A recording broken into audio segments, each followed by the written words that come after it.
Good evening, everyone. Welcome to City Council, January 4th, 2024. It is 7 p.m. I call this meeting to order. Roll call. Councilman Becker, Here. Councilman Jekyll, Here. Councilman Lesko, Here. Councilman Schultz, Here. President Johnson. Here. Public hearings. Tonight we have none. Item 4, public comment. The City Council will receive comments from city residents. Comments are generally limited to 3 minutes per individual. Anyone wishing to speak is required to sign up in advance or state the following items for the record when called upon: name, address, subject matter, and contact information. No action will be taken on any public comment unless the item is also elsewhere on the agenda. Note for those on a hybrid meeting or joining us by Zoom, and you wish to speak during the public comment period, please raise your virtual hand through Zoom, as the chat box is not monitored during the meeting, and those of the on the call must remain muted and if not recognized to speak. Tonight, we have a couple of speakers. Our first speaker is John Donahue.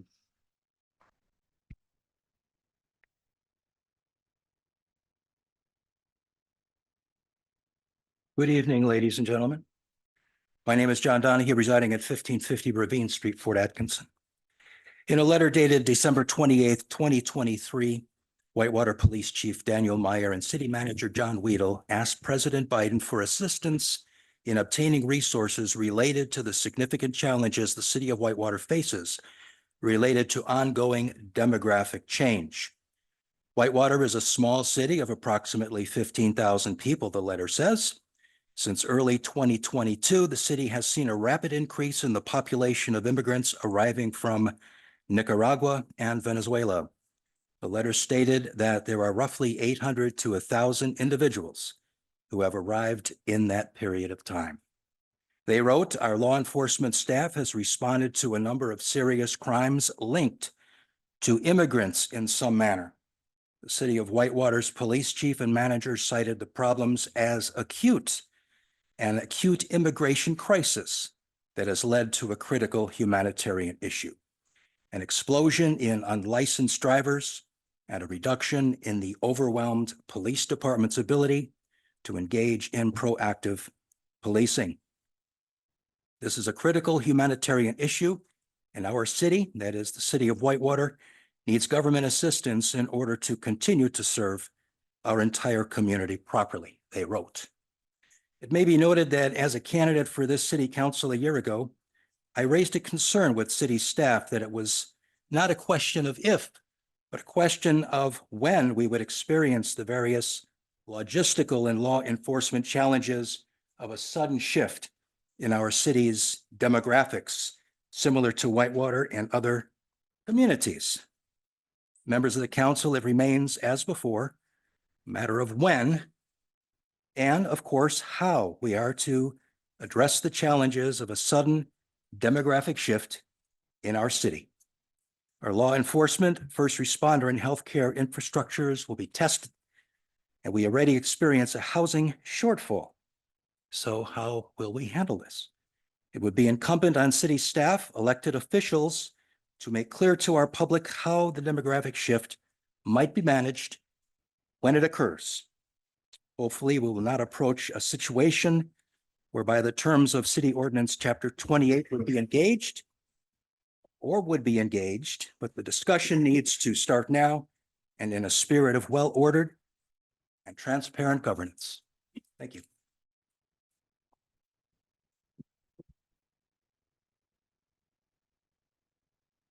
Next, we have Mr. John House.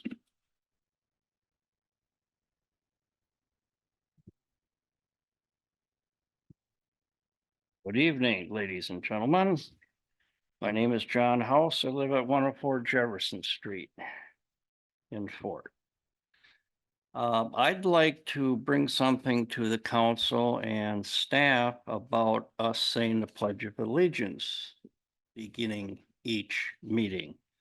The school board does it, the county board does it. I was just kind of curious as when this has ever been taken up or if it's been taken off the docket over the years. I thought it'd be kind of a good thing. I guess I have here a resolution written up. If I could pass it on to Bruce without being tackled by the police department, I'd love it. Is that all right? Couple more items, if that doesn't hurt.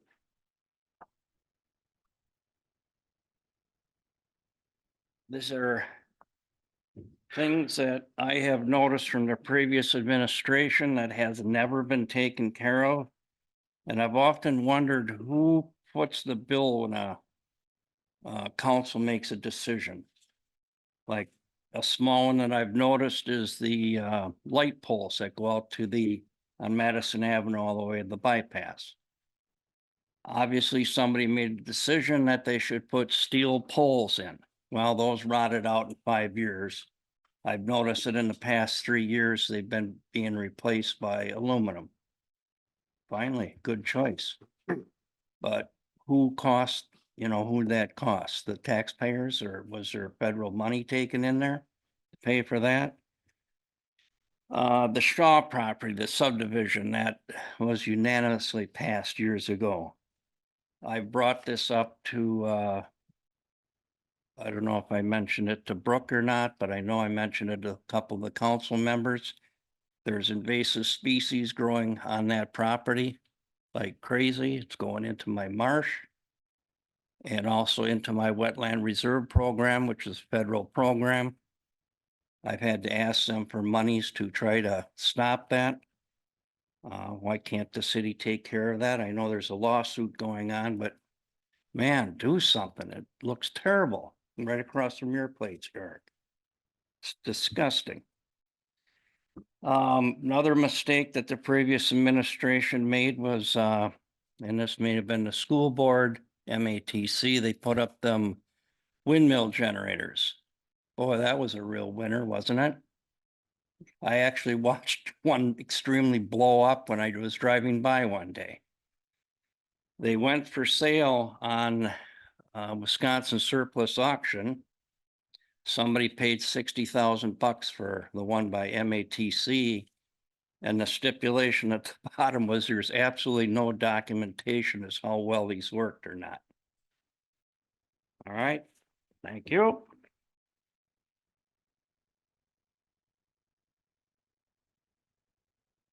Anyone on the Zoom meeting care to speak? Anyone in the audience care to voice an opinion?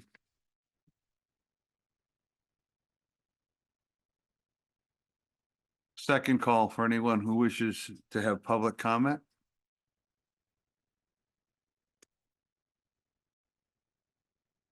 Third and final call for anyone who wishes to have public comment. Public comment is closed.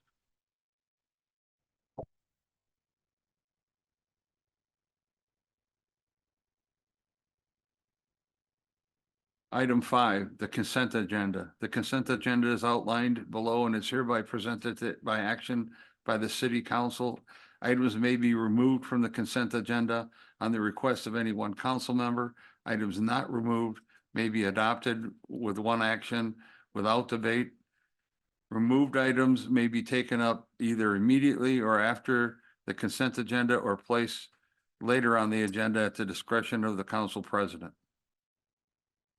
I move to approve the consent agenda as presented. Second.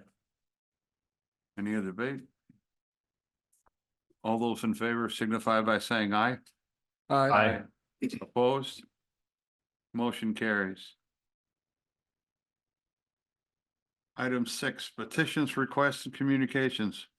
A recognition of Fort Atkinson Police Officer Ryan Walters as the 2023 First Responder of the Year.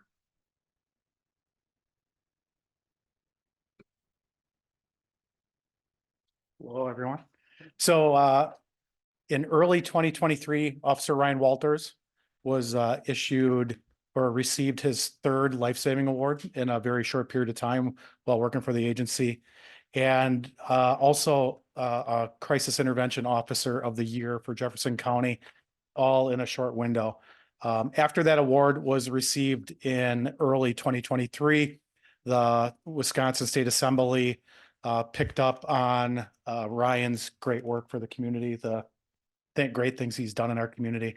And he was selected by the 33rd District of the Wisconsin State Assembly as Wisconsin's First Responder of the Year.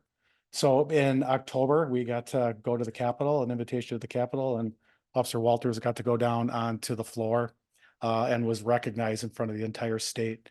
I think it's a great opportunity for us today to bring Ryan up and brag about him a little bit more and show off the award that he received by the state of Wisconsin. So I'd like to bring Ryan up and maybe he can talk instead of me. No. No. It's all you. So Ryan brought his award along today. Pretty neat experience, I would say. The first Fort Atkinson officer to be recognized statewide for the First Responder of the Year. Ryan's been doing great work with our community, for our police department, and as a team member. And I think it's pretty special that we can stand before our community with an officer that's being recognized statewide for dedication to his work and selfless dedication and the saving of lives in our community, which we don't always get that opportunity. And here Ryan did it 3 times now already. So very proud moment to have him stand before the city council and share this.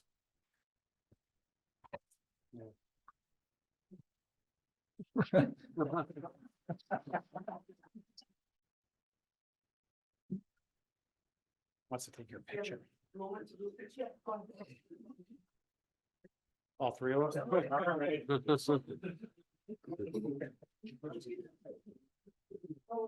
Yeah. Okay. Smile, guys. One more times. Excellent. Thank you.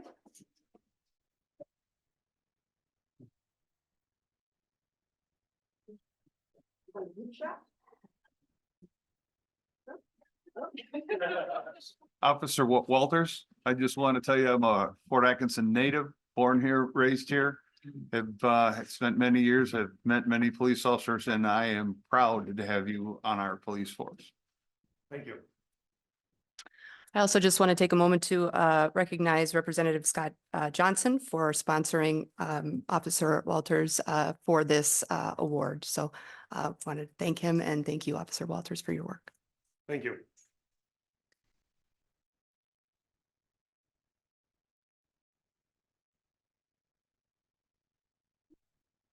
Item 8, reports of officers, boards, and committees. City managers report.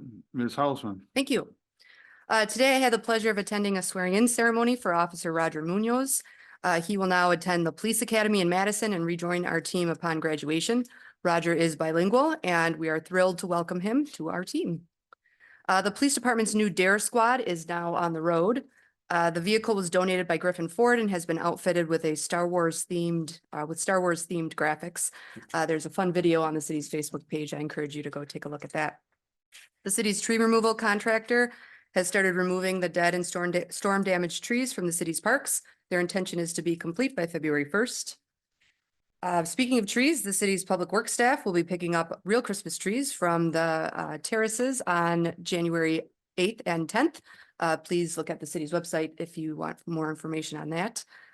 Our public works staff has placed signage at both ends of James Place in anticipation of the permanent closure of that road starting on February 1st. This is the first of many changes the public will see in the area as the new Public Works and Parks Operations Facility project begins the next phases. The city's newest road, Schumacher Way, located north of the hospital, is taking shape with sewer and water infrastructure complete. Construction crews are now working on stormwater infrastructure. The 2024 water main and sewer construction work is out for bids with a deadline of January 18th. Projects include work on Cloud Street, Safkey Street, Caswell Street, and Grove Street. I'm sad to announce that Parks and Recreation Director Brooke Franzine will be leaving the city to pursue employment with the School District of Clinton. Brooke has done an incredible job in her role for the past 4 years, and on behalf of the city council and staff, I wish her success in her new position. Staff anticipates a position being posted within the next couple weeks. Finally, keep your eyes on the weather over the next week as snowstorms are anticipated. The city's public works crews have all the equipment ready and are prepared to ensure that the rest of us can get to where we need to go safely in any weather. Thank you. I need to correct my haste. I was in such a hurry to hear our city manager's voice that I skipped over item 7. Resolutions and ordinances. Tonight we have none. Item 9, unfinished business. Tonight we have none. Item 10, new business. A review and possible action relating to construction bid recommendations for the public works and public operations facility. Mr. Shelley. Thank you. We have some great news, to say the least. We solicited bids for the new Public Works and Parks operations facility. Those bids came in just before the end of the year. We received 4 bids. The information was included in your packet. The bid range from those 4 bids was about $2 million. The low bid was from Gilbank Construction at $11,544,000. We were very happy with where these numbers came in. I think council is probably aware of the 15 to 20 range that we've been talking about throughout this process, now going on over a year, through the various stages of design and assessment of this facility. And I think we're sitting in a really good spot, frankly, to be on the low end of that by the time we finish this project. I tried to break down within the memo a little bit of the information with respect to the other costs, because obviously the facility itself at the $11,500,000 cost is not the only cost that we've incurred to date. Those 3 items of costs are soft costs, which we include the purchase of the land from NASCO, some of the utility relocations that council heard earlier in I think the last meeting or perhaps 2 meetings before. But that's about $1.1 million. We're about 75% of the way through those soft costs. You'll hear about another soft cost after this, and that's the construction administration contract that we'll pursue with Angus Young. The building construction, we have a number for that, the contract with Gilbank Construction. You'll note in that memo table that I included a 5% contingency on that construction amount for a total estimated amount of $12.1 million. Obviously, we have the number in place, but we haven't started putting a shovel in the ground yet. So that's why that's considered 25% complete. And then we have furnishings and equipment that is going to be going into this facility. We have not begun the process of picking out the colors, so to speak, on that. So, and much of that is associated with the truck wash, as I mentioned in the memo. So still got a little bit of a ways to go, but we're looking at something under $14 million right now today with our best estimates. And I think that's something to be proud of, not only the work that our folks have done, Tom Williamson and Brad Wergens with Angus Young in particular, but also the work that that you guys have done as a city council and you know, approving the various stages of this, making sure that we're transparent with the taxpayers in terms of how the money is being used, how it will affect taxes, and the upcoming borrowing. So I think this project is at this point, before we put a shovel in the ground, in a great position. I'll mention, in addition to requesting the approval to move forward with Gilbank Construction, I noted that I would like City Council to consider authorizing myself, with the approval of City Manager Houseman, the ability to manage change orders throughout and draw on that contingency. The change orders up to $20,000 would be change orders that we could approve internally. Council will be made aware of the change orders, obviously, later on. We use the same approach with the wastewater treatment plant facility that was approved by council. It was also about a $13 million project, and it worked quite well. In fact, we'll hear just how well that works within the next month or two as we come in to close out that project and the change order process. So it's not a new process that's in place, but it's been a little while since we brought it up. With that, I'd be happy to answer any questions that the council might have related to this bid award. Obviously, we've got some existing buildings on site. I guess the cost of demolition or deconstruction of those facilities, is that baked into this quote, or is this a separate line item? It is. It's in the $11,500,000 contract. Thank you. Andy, I'd like to say, the city residents, I'm sure will be happy to hear how much lower this has come in on budget. I assume you figure that 5% contingency is well within, you'll stay well under that, or hope so anyways. We had a 5% contingency for the wastewater plant. Right now, I think we're going to be showing that we're about 10,000 under that, if I'm not mistaken. I got to check those numbers. So I'm kind of pulling that out of thin air a little bit, but 5% is a little tight. Brad Wergens, who's our design architect on this, recommended 10. And I said, no, that's too much. 10% on this is over $1 million of contingency. We can always come back to council and say, we've run into something significant that we didn't anticipate. We may need more. But I feel more comfortable staying at 5%. So I guess to answer your question, no, it may not be enough, but I think it's an amount that I'm comfortable asking for. Okay. And then one other thing I did note, I saw that you guys were looking at a truck scale to go in, and with the cost come back. How big was that truck scale supposed to be? You mean length? Yes. I think it was it 40 feet? Yeah, 40-foot truck scale. Okay. We were looking at that. I didn't touch on it. We were looking at that for salt management. I did have a conversation with our stormwater folks and the DNR. Their anticipation for us having to count essentially the pounds and tons of salt on each storm event is very, very far into the future, if at all. And that was really what we were looking at there, was the potential to have to use that for that kind of salt management. So if that had come in significantly lower, we might have considered that for future proofing. Obviously, the current facility has lasted, well, last might be a strong word there, but the current facility has been up for at least 50 years, if not more. So we're looking far into the future here, but I think currently the scale is not something we need right now. Okay. I just wanted to touch on that because I know my family company, we purchased one about 2 years ago and considerably less. So that's where sticker shock. I'm glad we're going to kind of forgo that and look into it in the future. I think it's potential you could get it for a lot cheaper than that. Sure. Andy, I have to admit, I've heard of Gilbank. I'm not super familiar with them. Have they done similar like municipal projects like this? They have, well, I shouldn't say that. I don't know if they've done municipal work specifically on a public works facility. I'll ask Brad that. They have worked for the city before. Okay. They did phase 1 of the wastewater treatment plant. So I forget the dollar amount on that, but that was done prior to our major project that we're most familiar with here, the $13 million investment we made. Brad, has Gilbank done these sorts of projects in your? They completed the city of Delavins in 2020. Just for those on the Zoom, that's the City of Delavan's Public Works Facility in 2020. Gilbane Construction Got completed that. Thank you. And Tom, correct me if I'm wrong, did we visit that facility? Yes. Yeah.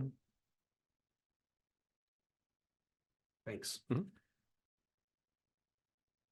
Is there any like guarantee of work or warranty, like if something fails with the building within X period of time that we can hold the contractor responsible for fixing said issue? I sure hope so, but I'm gonna just pass this over to Brad and have him answer that.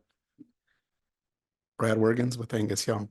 The general specifications are written with a 1-year warranty on everything included in the building. There's a few elements like windows and doors and hardware that comes with 10-year warranties. Overhead doors is another example with extended warranties, but as a whole, the building comes with a 1-year warranty from the date of substantial completion. So after we move in, and we approve substantial completion, a 1-year warranty period will start. And that's where a lot of the bugs kind of work their ways out once we move in to the building and play with the HVAC systems and have to make adjustments or things aren't operating quite correctly. The contractor will come back and fix those under the warranty period.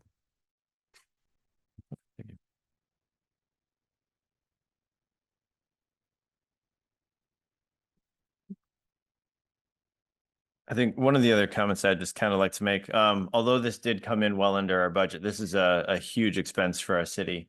And I've had to think about this over the past couple months.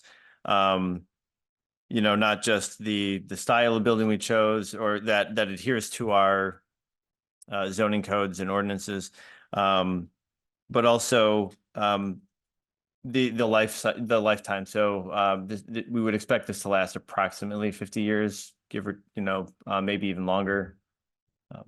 Yeah, I think the construction type that we chose for this, I think I wrote a memo on it back in October to one of the council members, but it's a tilt up concrete sandwich wall construction. So essentially all your exterior walls are made out of solid concrete, both interior and exterior, with a continuous layer of rigid insulation in the middle. So you get the thermal value, but you have that, salt resistant concrete material both on the inside and the outside.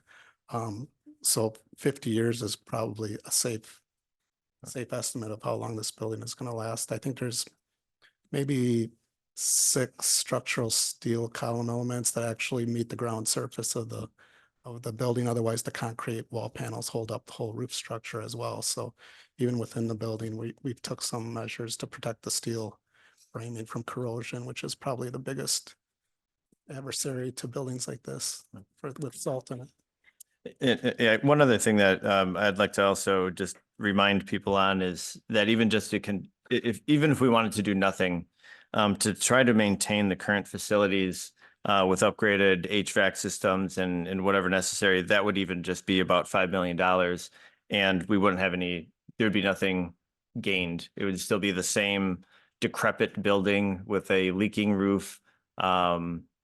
And whatnot. But also, as I kind of take a look at the expenditure for this in the city, as we take a look at long into the future, that this is probably the best financial choice for the long term. As elected members of this community, we have to not only just take a look at what it's going to cost today or over the course of paying this off, but also over what's the best decision to make for the long term. There's going to be residents here that will be living here in town for the next 50 years. And this is probably the best financial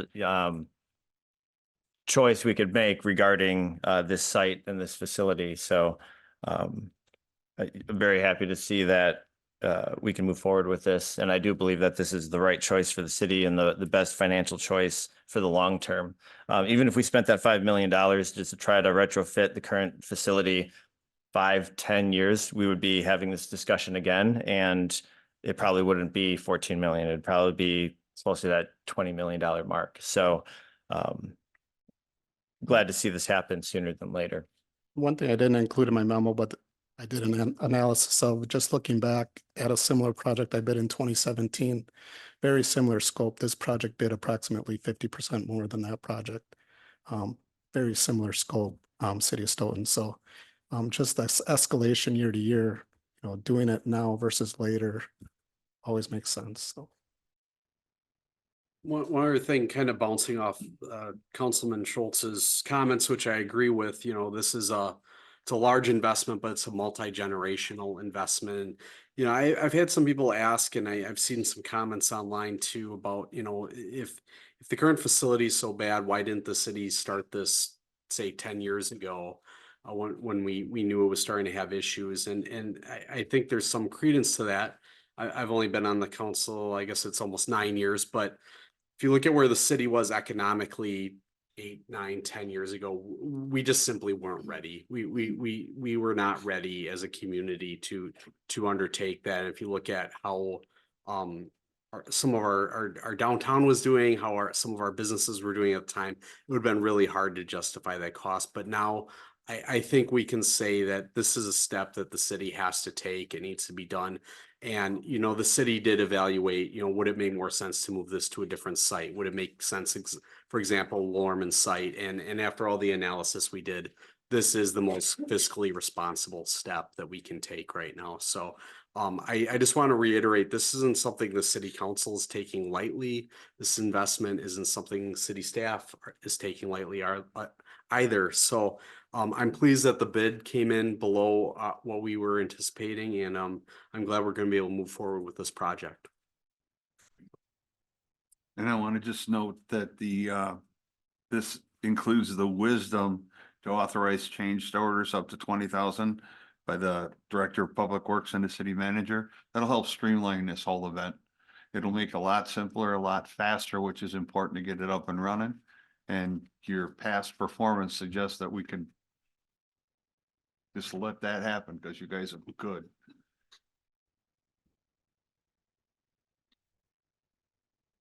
I move to award the construction bid for the Public Works and Parks Operation Facility to Gilbank Construction in the amount not to exceed 11,544,000 and approve the use of a 5% contingency by city staff in the amount of $577,200 under the conditions that the Director of Public Works and City Manager may authorize change orders up to $20,000 and shall provide the city council project updates every 3 months. Second. Any further debate? All those in favor signify by saying aye. Aye. Opposed? Motion carries. Thank you. Item B, review and possible action for Angus Young Construction Period Services. Mr. Selly.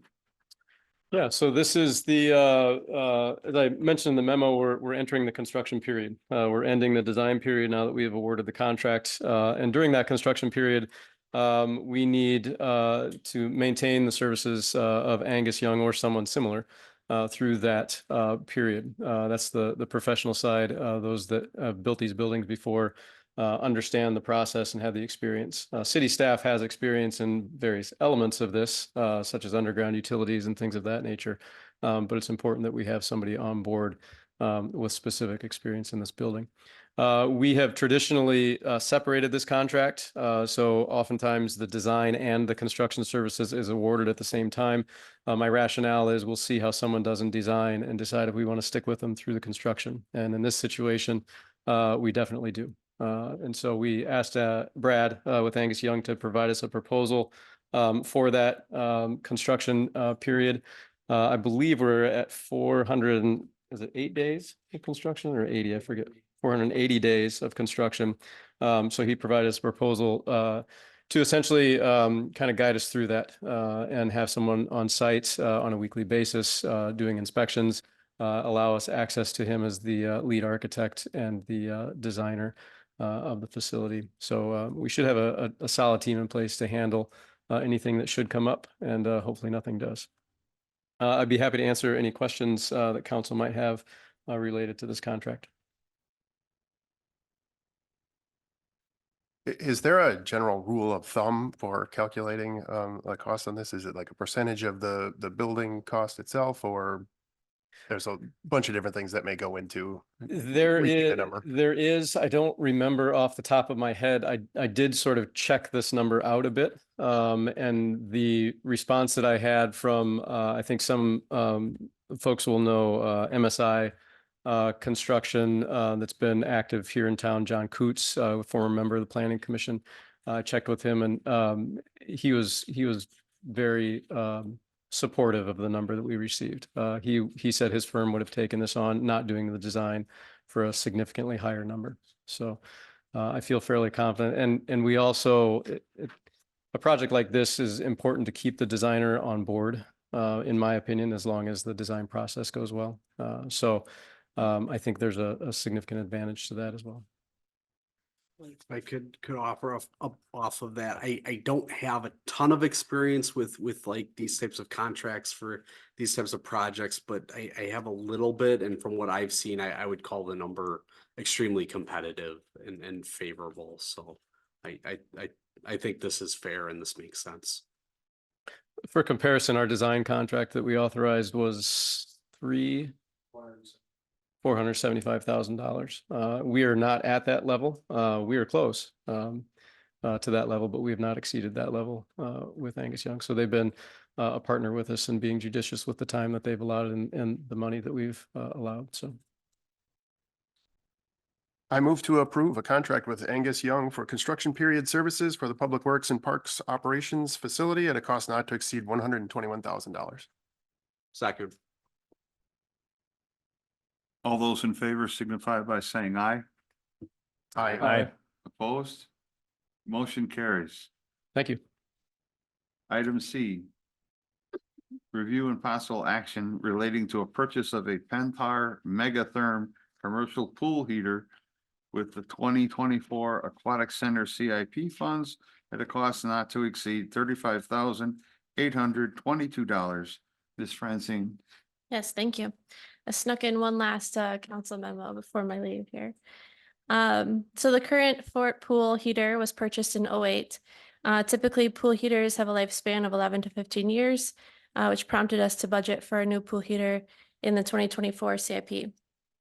At the beginning of 2023 summer season, the pool heater experienced a malfunction resulting in a series of disruptions to operations and services. The malfunction prompted us to engage Richter Heating and Cooling, which is our city's pool service contractor, for multiple service calls to address the issues with the heater. During the short time the heater was down, the water was cold, which impacted the overall experience for families enjoying the pool and participants in the swim lessons. Several contractors were invited to assess the heater and provide quotes for a replacement. The contractors highlighted several deficiencies in the current heater, including wires melting and other structural issues that compromise its functionality. The current heater is a Pentair Megatherm commercial pool heater. We've been happy with the performance of the current heater and the lifespan, resulting in requesting proposals for a similar replacement. It was budgeted $39,000 to replace the pool heater. The source of the funds is a 2024-25 borrowing. We solicited proposals for the purchase and installation of the Pentair Megatherm heater and received 2 proposals, one from Richter Heating and Air Conditioning, and then Newman Pools, shown in the table in the memo. Richter has a lead time of 4 to 7 weeks from date of purchase, and then Newman has a lead time of 12 to 14 weeks. And then our goal is to replace it prior to the 2024 season.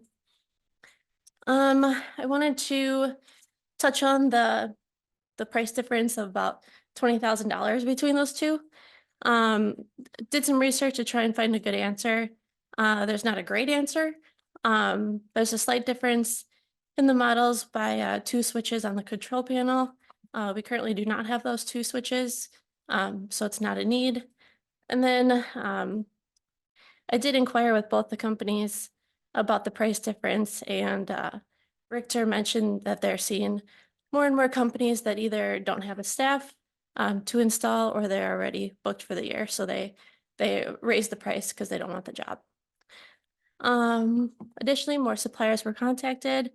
Most of them wouldn't quote without a service agreement requirement. So Bassett Mechanicals was one of them, and they quoted $50,000, but wouldn't sell the heater without a service contract. So we have a great relationship with Richter Heating, and would like to continue that going forward. I'd be happy to answer any questions.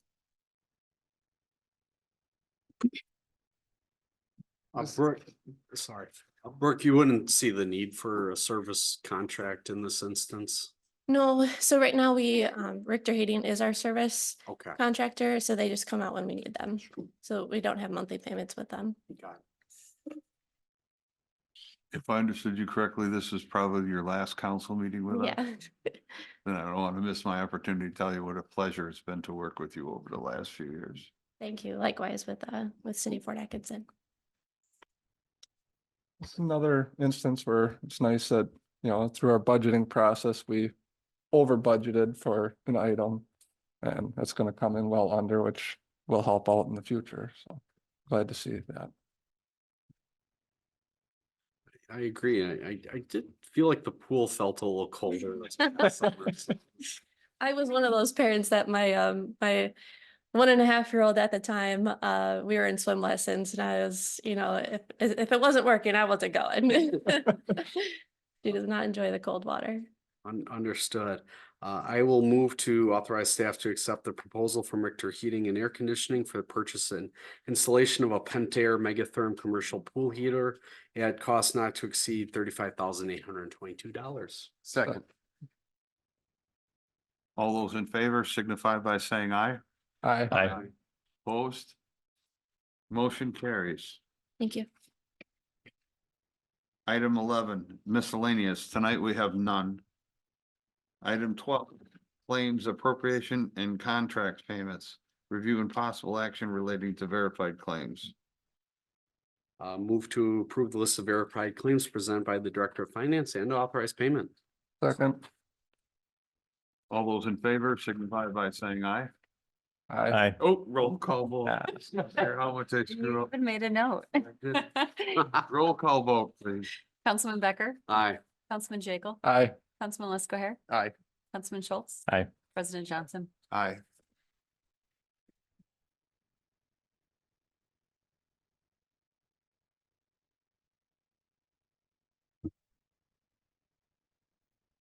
Item 13, adjournment. I move to adjourn. Second. All those in favor signify by saying aye. Aye. Opposed? Motion carries.